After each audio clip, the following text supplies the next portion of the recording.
樺細工は角館に伝わったのが今から240年くらい前、武士藤村彦六という方が角館に樺細工を伝えたと言われていますね。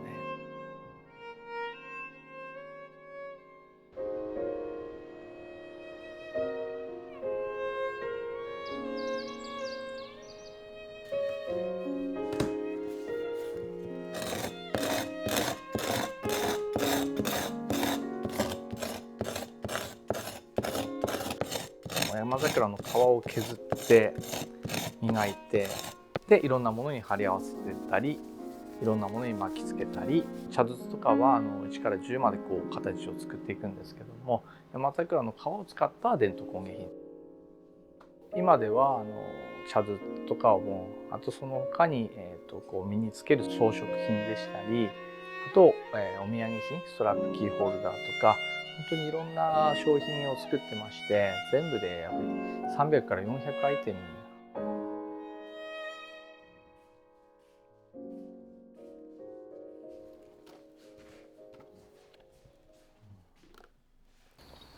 夏場の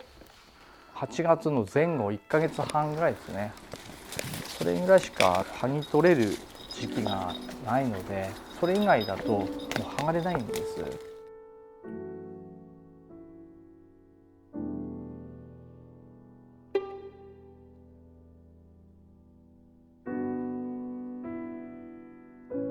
八津柳は明治9年創業で、私で7代目になります。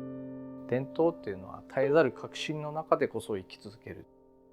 その時その時の生活スタイルに合わせて消費者さんに使ってもらえる商品を作りをしてきたっていうことがまずこう今まで続いてきた理由かなと思ってまして、使ってもらえる方がまずいるっていうことはやっぱり本当にこれは本当にありがたいことで、やっぱりそれは、今後本当に100年200年継続させていかないといけないかなと思ってます。